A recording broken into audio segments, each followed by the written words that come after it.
ज्ञानवापी मस्जिद ये न्यूज में है। अगर हम हिंदू पक्ष की बात करें तो उनका यह कहना है कि ज्ञानवापी मस्जिद में शिवलिंग है, जो ये प्रूव करता है कि मस्जिद से पहले वहां पे मंदिर था और मंदिर को तोड़ के जो आपका मस्जिद है वो बनाया गया। वहीं अगर हम मस्जिद के पक्ष के लोगों की बात समझे तो उनका यह कहना है कि वो शिवलिंग नहीं है, वो मस्जिद के अंदर ही फाउंटेन का पार्ट है। तो ये जो ज्ञानवापी का रहस्य है, अब इसको रिजॉल्व करने के लिए हाईकोर्ट ने ऑर्डर दिया है कि कार्बन डेटिंग के थ्रू ये पता लगाया जाए, साइंटिफिक मेथड के थ्रू ये पता लगाया जाए कि क्या वो वाकई में शिवलिंग है या वो फाउंटेन का ही पार्ट है। तो आज के वीडियो में हम समझने की कोशिश करेंगे कि क्या होता है कार्बन डेटिंग, कैसे इस मैकेनिज्म के थ्रू हमें बहुत सेंचुरीज पुरानी एज का जो आइडेंटिफिकेशन है वो पता चल जाता है। So hello everyone, this is Rishabh Singh and I welcome you all on study IQ pieces platform. और आज हम डिस्कस करेंगे कि क्या है कार्बन डेटिंग। ठीक है, इलाहाबाद हाईकोर्ट ने ऑर्डर दिया है कि कार्बन डेटिंग के थ्रू जो है वो शिवलिंग है या नहीं ऐसे पता लगाया जाए। हम बहुत ज्यादा पॉलिटिक्स में नहीं जाएंगे, ठीक है। मेन फोकस रहेगा इस वीडियो में कि कार्बन डेटिंग क्या है और थोड़ा सा मैं आपको समझा दूंगा कि किस तरीके से कार्बन डेटिंग के थ्रू चीजें पता चलती हैं और क्या है एक्चुअल में विवाद। ठीक है, क्या जो पेटिशनर, जो हिंदू पेटिशनर्स है वो उनका क्या कहना है और जो मस्जिद के पेटिशनर्स हैं उनका क्या कहना है, ये सारी चीजें आज हम समझने की कोशिश करेंगे। तो प्रेजेंट कंटेक्स्ट यही है कि इलाहाबाद हाईकोर्ट ने ऑर्डर दे दिया है कि भाई कार्बन डेटिंग के थ्रू, साइंटिफिक मेथड के थ्रू पता लगाया जाए कि वो वाकई में शिवलिंग है या नहीं है। इससे पहले क्या हुआ था? इससे पहले यह हुआ था कि वाराणसी की ही जो डिस्ट्रिक्ट कोर्ट है उन्होंने, ठीक है, 1 साल पहले उन्होंने क्या किया था, उन्होंने कार्बन डेटिंग के इस्तेमाल को मना कर दिया था। थोड़ी सी क्रोनोलॉजी समझो आप, ठीक है, थोड़ी सी क्रोनोलॉजी समझो। क्रोनोलॉजी ये है ठीक 1 साल पहले क्या हुआ कि जो डिस्ट्रिक्ट कोर्ट है, ठीक है, जो वाराणसी का डिस्ट्रिक्ट कोर्ट है, उन्होंने कार्बन डेटिंग को मना कर दिया कि कार्बन डेटिंग के थ्रू नहीं पता लगाया जाएगा। इसके बाद जो हिंदू पेटिशनर्स है वो हाई कोर्ट में गए और फिर हाई कोर्ट ने अब रिसेंटली ऑर्डर दिया है कि जो कार्बन डेटिंग है ये पूरी तरीके से होनी चाहिए ताकि ये जो रहस्य है ये रिजॉल्व हो सके और साइंटिफिक मेथड से, पूरी तरीके से साइंटिफिक मेथड होना चाहिए कि क्या वाकई में वो शिवलिंग है या वो फाउंटेन का ही पार्ट है। तो ये थोड़ी सी क्रोनोलॉजी है। स्टार्ट में ये हुआ था कि वाराणसी की डिस्ट्रिक्ट कोर्ट ने मना कर दिया था, उसके बाद अब इलाहाबाद हाई कोर्ट ने ये ऑर्डर दिया है। हालांकि हो सकता है कि जो मस्जिद के पेटिशनर्स है वो शायद सुप्रीम कोर्ट रेफर कर सकते हैं। तो ये आगे की चीज है, अगर ऐसा कुछ होगा तो वो भी हम फिर डिस्कस करेंगे। अब देखो इशू क्या है, ज्ञानवापी को लेकर इशू क्या है। देखिए, जो हिंदू पेटिशनर्स का है उनका कहना यह है, ठीक है, ये तस्वीर से आपको चीजें समझ में आएगी, ठीक है। उनका कहना यह है कि मस्जिद के अंदर ही शिवलिंग है, ठीक है, और ये शिवलिंग प्रूफ करता है कि मस्जिद से पहले वहां पे मंदिर था, मंदिर को तोड़ा गया, उसके बाद मस्जिद बनाया गया।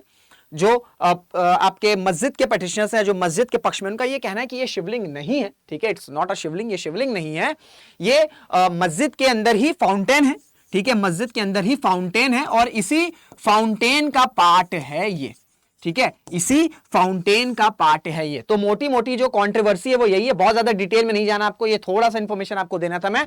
बाकी हमारा कंसेप्ट मेन जो है वो है कार्बन डेटिंग की। भाई कार्बन डेटिंग क्या है, कैसे कार्बन डेटिंग से इतने पुराने लिविंग ऑब्जेक्ट्स की हमें डेट पता चल जाती है। आपने न्यूज में सुना होगा ना, इजिप्ट में जो ममीज डिस्कवर होती है, ठीक है, उनकी एज कैसे पता चलती है, ठीक है, वो इतनी साल पुरानी है, 500 साल, 1000 साल, वो कैसे पता चलता है?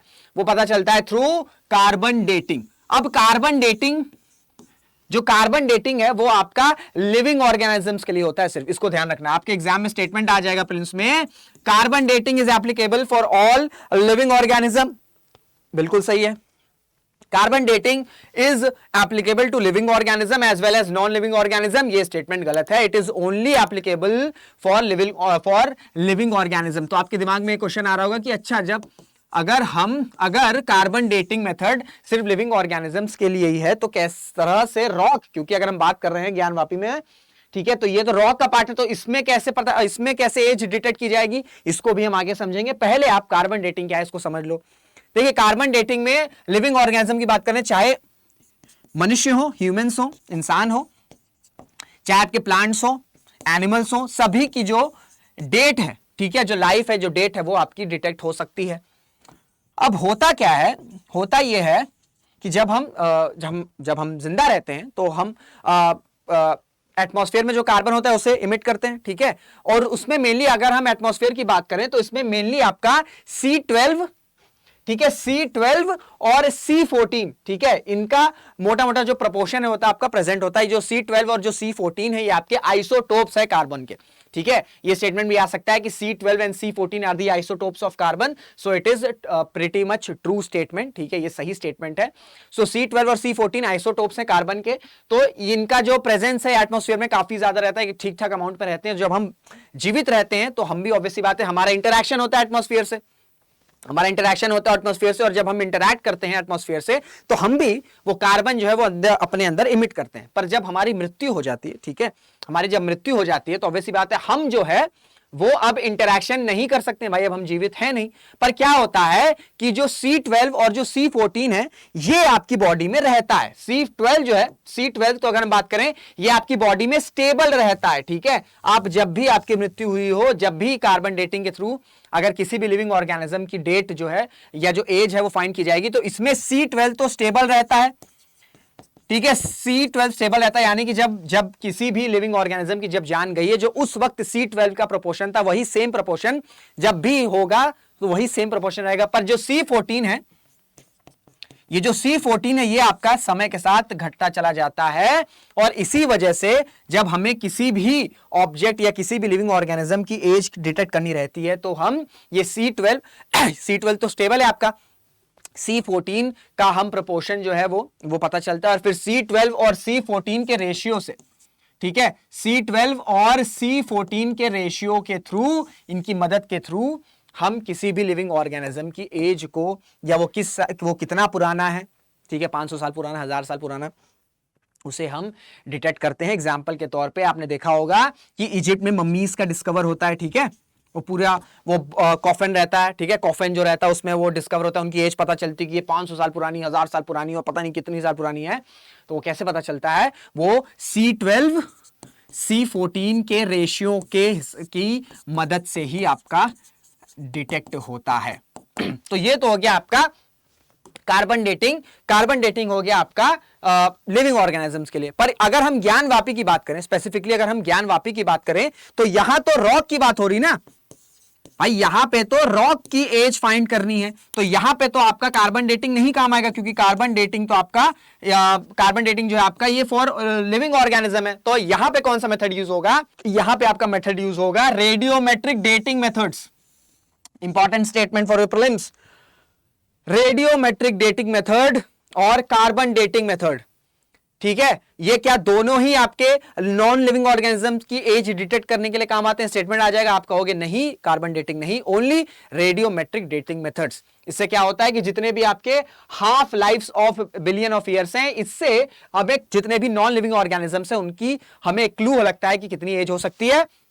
अब इसमें भी दो इंपॉर्टेंट होते हैं, ठीक है, दो इंपॉर्टेंट डेटिंग टेक्निक्स होती है रेडियोमेट्रिक में भी। कौन कौन सा, एक है आपका पोटेशियम आर्गन, और सेकंड जो है आपका यूरेनियम थोरियम लीड। तो इसको भी ध्यान रखना, ठीक है, ये आपसे एज स्ट्रेट अवे आपसे साइंस में पूछा जा सकता है। पोटेशियम आर्गन ये पहला मेथड है रेडियोमेट्रिक डेटिंग मेथड्स के अंदर, और दूसरा क्या है, दूसरा है आपका यूरेनियम थोरियम लीड, ठीक है। तो ये इस टेक्निक के थ्रू जो है आपका, इस टेक्निक के थ्रू यानी कि रेडियो, ठीक है, रेडियो डेटिंग मेथड्स के थ्रू यानी कि RDM के थ्रू किसी भी नॉन लिविंग ऑर्गेनिज्म की एज का हम डिटेक्ट कर सकते हैं, या हमें एक आइडिया लग सकता है कि वो इतने साल पुराना है या कितने भी साल पुराना हो। अब सवाल ये उठेगा कि ठीक है, अगर पता भी चल गया तो मतलब जैसे अगर हमें कार्बन डेटिंग का जजमेंट आ गया तो उससे अगर एज पता भी चल गई तो किस तरीके से ये साबित हो सकता है कि वाकई में वहां पे मंदिर था, या वो मस्जिद वहां पे बैरलैंड में बना था। देखो, अगर हम ज्ञानवापी मस्जिद की बात करें तो इसका कंस्ट्रक्शन हुआ था 1669 में, ठीक है, इसमें हिस्ट्री में भी इंपॉर्टेंट है, इसको भी नोट कर लेना। ज्ञानवापी मस्जिद का कंस्ट्रक्शन हुआ था 1669 में। किसके द्वारा हुआ था, औरंगजेब के द्वारा हुआ था, औरंगजेब के द्वारा होता।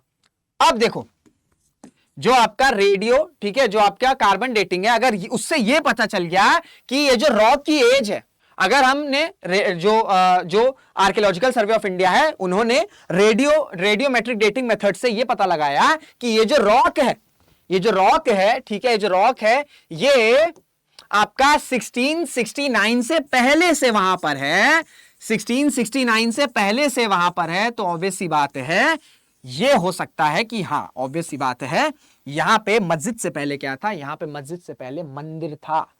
तो रेडियो कार्बन से अगर ये पता चलेगा कि वो जो रॉक है, वो जो रॉक प्रेजेंट है वहां पे, वो शिवलिंग है या नहीं है, वो कैसे पता चलेगा? वो पता चलेगा अगर वो रॉक 1669 से पहले से वहां पर है, तो ये जो हिंदू पेटिशनर्स हैं उनका ये जो दावा है कि वहां पे मंदिर पहले था, मंदिर को तोड़ के मस्जिद बनाया गया, इसमें एक स्ट्रॉन्ग एविडेंस मिल सकता है।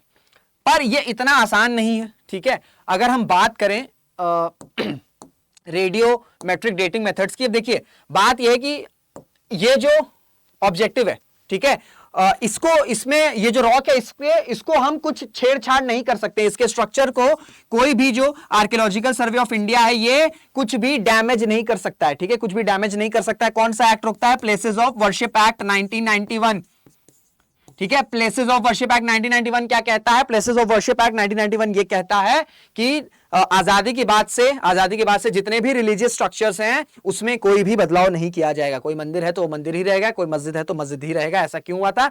1990s में जो आपका डिमोलिशन ऑफ बाबरी मस्जिद हुआ था, उसके बाद ये जो एक्ट है वो पास किया गया था 1991 में।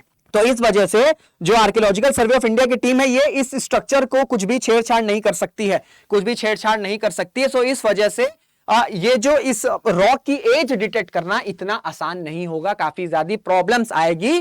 पर हां, अगर सक्सेसफुली ये साइंटिफिक टेक्निक के थ्रू अगर एज, ये इस रॉक की एज डिटेक्ट होती है और ये डिटेक्ट होता है कि ये 1669 से पहले का है, तो ऑब्वियसली बात है ये क्लेम जो है कि वहां पे मंदिर पहले था उसके बाद मस्जिद बनाया गया, इसमें थोड़ा सा जो है वो एनहांसमेंट हो सकती है। पर ये अभी एक लॉन्ग प्रोसेस है, ठीक है। अभी ये ऑर्डर आया है, इसमें टाइम लगेगा और ये इतना आसान भी नहीं। क्या क्या दिक्कतें आ सकती है ये भी मैंने आपको बता दिया है। हालांकि इससे अपडेटेड इंफॉर्मेशन जो भी आएगी वो मैं आपको स्टडी IQ पीसेस प्लेटफॉर्म में आपको बताने की कोशिश करूंगा आसान भाषा में। तो ये पूरा आपका आज का मेन वीडियो का ऑब्जेक्टिव ये था कि कार्बन डेटिंग क्या है, क्योंकि आपसे एज इट इज पूछा जा सकता है। C12 क्या है, C14 क्या है, फिर मैंने आपको थोड़ी सी ज्ञान वापी के बारे में बता दिया, थोड़ा सा मैंने आपको प्लेसेस ऑफ वर्शिप एक्ट 1991 के बारे में भी बता दिया, ठीक है। तो काफी सारी इंफॉर्मेशन इस छोटे से वीडियो में आपको मैंने प्रोवाइड करने की कोशिश करी। उम्मीद करता हूं आपको सारी चीजें समझ में आई होंगी। अगर नहीं आया है तो आप अपने डाउट्स को कमेंट में पिन डाउन कर सकते हैं। सेशन को एंड पहले इन्फॉर्मेशन दूंगा कि स्टडी IQ ने स्टेट PSC से रिलेटेड स्मार्ट कोर्सेज जो हैं वो लॉन्च कर दी हैं। आप चाहे 2023 की प्रिपरेशन कर रहे हो, चाहे 2024 के लिए प्रिपरेशन कर रहे हो, आपके लिए हेल्पफुल हो सकती हैं। आप स्टडी IQ की वेबसाइट पे ऐप पे एनरोल कर सकते हो। गलती से ये ओरिजिनल प्राइस मत पे कर देना, मेरा कोड लगाओगे ना RS Live, जैसे ही मेरा कोड लगाओगे you will be able to purchase any of your state PSCs smart courses on a discounted price and the price is 4999। तो ये छोटी सी इन्फॉर्मेशन आपको देनी थी। मुलाकात करेंगे आपसे अगले वीडियो में, तब तक ना ध्यान रखिएगा, मेहनत करते रहिएगा, खुश रहेगा। जय हिंद, जय भारत।